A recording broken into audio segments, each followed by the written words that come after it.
Apa khabar semua? Dalam video ni kita nak tengok 5 aksesori kereta yang haram bukan setakat dekat Malaysia saja, tapi dekat seluruh dunia. Ada aksesoris yang obviously memang tak boleh buat dan tak kurang juga aksesori yang nampak simple tapi orang tak faham kenapa dia haram. Yang complicated, susah nak explain pun ada. Dia haram tapi macam tak haram. Kalau anda nak tahu kena tengok sampai habis lah. Tujuan video ni dibuat bukan nak suruh beli tau, tapi nak suruh jangan beli.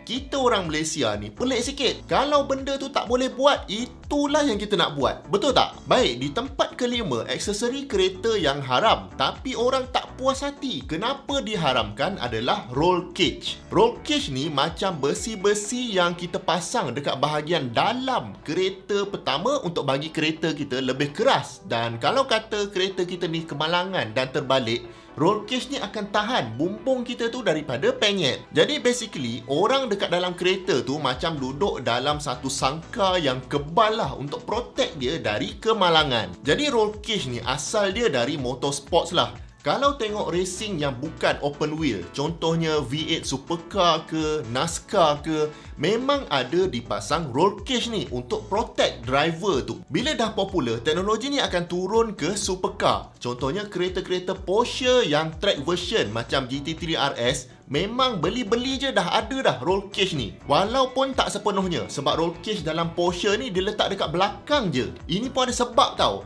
Dan benda popular ni memang akhirnya akan turun ke kereta biasa. Jadi kalau nak buat roll cage ni, memang ada orang boleh buatkan. Caranya diorang fitkan besi-besi tu, lepas tu bendkan dia ikut bentuk kereta dan kemudian dia welding. Lepas tu cat-cat sikit, kasih cantik, jadilah roll cage. Tapi kenapa benda ni diharamkan?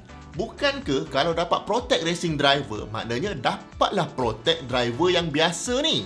Sebabnya roll cage ni dia sebenarnya dia bekerja bersama helmet racing driver tu untuk provide maximum protection. Kalau tak pakai helmet, sebenarnya roll cage tu mendatangkan lebih bahaya lagi daripada protection. Sebabnya bila crash kan, kepala kita ni boleh terhantuk besi roll cage yang keras tu dan mencederakan kepala kita. Sebab besi tu dia termasuk sikit ke dalam. Kalau kereta racing tak apa, sebab memang driver tu pakai helmet. Satu lagi, roll cage dia tu pun memang dah certified. Takkanlah kita nak hantar anak pergi sekolah pagi-pagi pun pakai helmet pula kan. Plus tak ada orang pun yang certify roll cage yang dipasang dekat kedai-kedai biasa ni.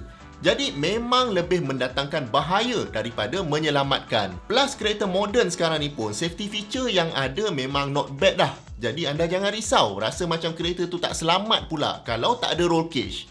Jadi sebab itulah punca roll cage ni diharamkan terus. Ini bukan dekat Malaysia je tau, dekat banyak negara lain pun tak boleh guna juga. Baik, di tempat keempat aksesori kereta yang haram dan obviously benda ni salah lah adalah pasang lampu polis yang merah dengan biru tu. Lampu macam ni kita panggil strobe light dan memang ada dijual.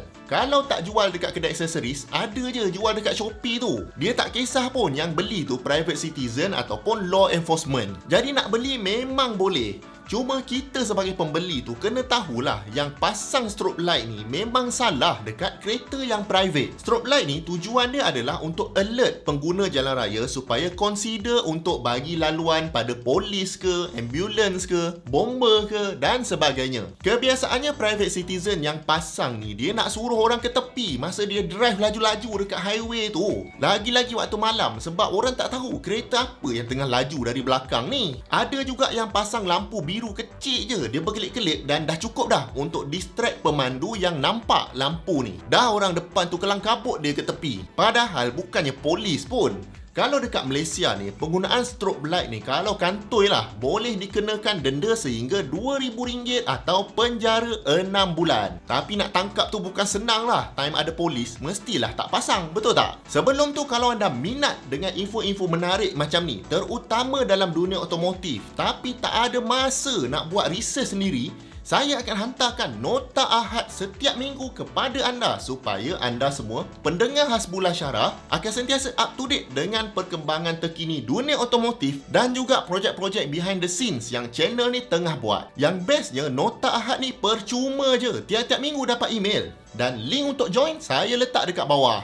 Okey, jom kita sambung. Baik, di tempat ketiga, aksesori kereta yang haram ni bunyi dia lawak sikit, iaitu lampu kedai tom yam yang orang letak dekat bawah kereta tu. Dia warna hijau lah, warna merah lah, warna biru lah yang suluh ke jalan tu. So nampak macam glowing lah bawah kereta dia. Dekat negara macam Singapura dan beberapa states dekat US, lampu underbody neon ni diharamkan. Ada siapa-siapa tahu tak benda ni haram atau tidak dekat Malaysia? Sekejap dengar macam tak boleh, tapi kalau nak pasang, boleh je dekat kedai tu. Maklumat pun susah nak dapat. Kalau ada tahu, komen dekat bawah. Boleh ke tidak sebenarnya dekat Malaysia ni? Alasan lampu tom yam ni tak dibenarkan adalah dia akan distract pengguna jalan raya yang lain. Alasan yang kata terang sangat lah, apalah sampai silau mata driver tu, saya rasa tak relevan sebab lampu tu suluh dekat jalan. Tak adalah silau sangat. Cuma part distracting tu memang betul.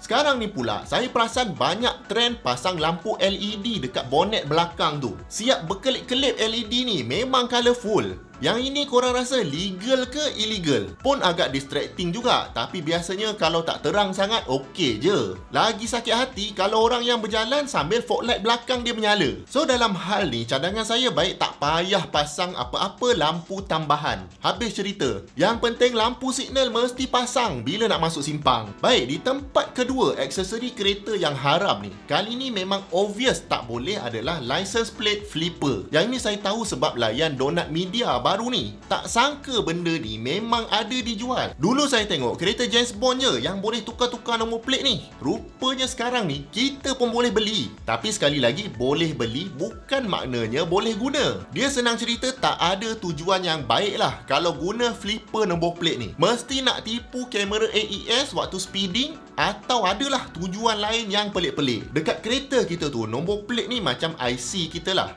Jadi kalau kita tukar nombor plate kita, tak ubah macam kita ubah identiti kita sendiri. Macam menyamar jadi orang lain lah. Tahu-tahu je nanti owner asal nombor plate tu yang dapat saman. Tak pasal-pasal naya dekat orang lain kan? Okey, akhirnya sampailah masa yang ditunggu-tunggu. Di tempat pertama, aksesori kereta yang haram. Tapi macam tak haram adalah jeng-jeng-jeng exhaust bising.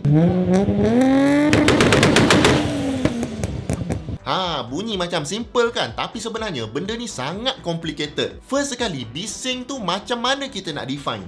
Mesti kena ada device dia, betul tak?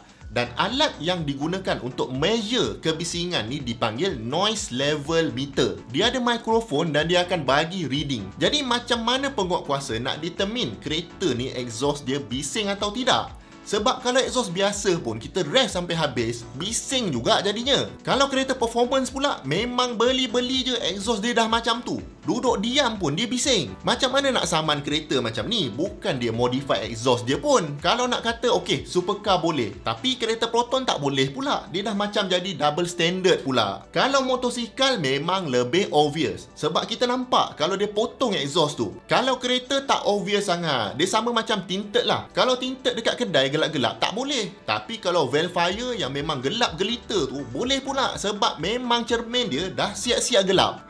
Jadi melainkan owner saja-saja nampak je polis terus dia ref cari pasal, memang susah nak implement peraturan exhaust bising ni. Jadi nasihat saya pada pendengar semua, guna stok exhaust pun okey je. Stok itu indah. Sebab kalau bising tapi tak laju, nanti malu juga. Lagipun kalau tukar exhaust nak kena tune ECU pula untuk dapat extra horsepower. Nanti warranty void pula. Macam-macam lah complication dia. Jadi kalau tak ada masa nak buat semua ni, biarkan stok saja. Resale value pun kurang jatuh. Sekali lagi, link untuk dapatkan nota Ahad setiap minggu saya letakkan dekat bawah dan projek ni percuma saja. Jemput tonton, banyak lagi video-video best dekat sini dengan dekat sini. Jumpa lagi di video yang akan datang. Assalamualaikum.